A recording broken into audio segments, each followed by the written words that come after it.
আমার সাথে আমাদের ত্রিপুরা প্রদেশ বিজেপির মাননীয় সভাপতিও আছেন এখানে, রাজীববাবু, ডিজি সাহেব এসছেন, সিএস সাহেবও এসছেন। আমরা পুরো বিষয়টা এখানে দেখছি এবং আমি বারবার বলবো, ত্রিপুরার ইতিহাসে দেখুন এই 16ই যে ফেব্রুয়ারিতে কি সুন্দর একটা ইলেকশন হলো। ইতিহাসে তো এইরকমভাবে শান্তিপূর্ণভাবে ইলেকশন হয়নি। এবং 2 মার্চ যে রেজাল্ট বেরোলো সেখানেও কিন্তু এত সুন্দরভাবে ইলেকশন ত্রিপুরার ইতিহাসে হয়নি। আপনারা সাংবাদিক বন্ধুরা, আপনারা নিজেরাও এটা কিন্তু স্বীকার করেন, অপোজিশন পার্টির লোকরাও কিন্তু এটা বলছে।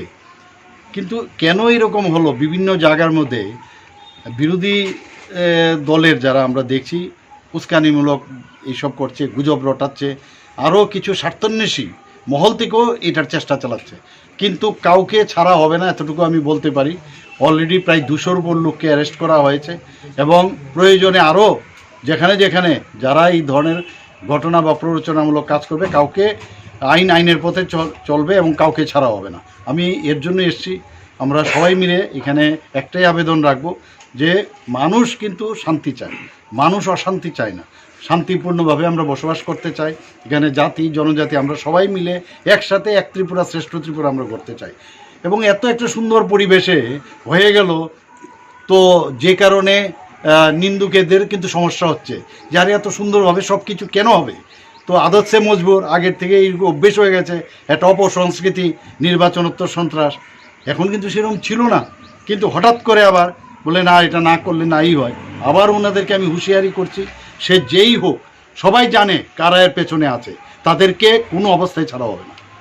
খোয়াই জেলা পুলিশ সুপার আজকে বিবৃতি দিয়ে দিয়েছেন যে খোয়াই জেলাতে কোনো ধরনের ঘটনা হয়নি। এই বিষয়ে আপনি কি না, নিশ্চয়ই এই বিষয় নিয়ে এসছি এখানে। এই বিষয়গুলো নিয়ে কিন্তু কথা হয়েছে। যারা যারা এই পোস্ট করছে সোশ্যাল মিডিয়াতে, এটা আমি তো বললাম যে একটা বিশেষ একটা উদ্দেশ্য নিয়ে এটা করছে। এবং যেখানে আমাদের টেকনোলজি ব্যবহার করতে হবে, সেই টেকনোলজি ব্যবহার করে আমরা কারা কারা এর সাথে জড়িত তাদেরকে আমরা চিহ্নিত করব। এবং এটা মানে হওয়া কাম্য না।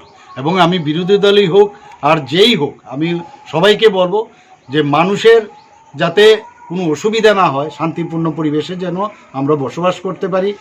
এবং ত্রিপুরাতে যে ঐতিহ্য, বহু পুরনো যে ঐতিহ্য ছিল আজ থেকে 35, 40, 50 বছর আগে, সেই ঐতিহ্যকে আমরা ফিরিয়ে আনতে চাই।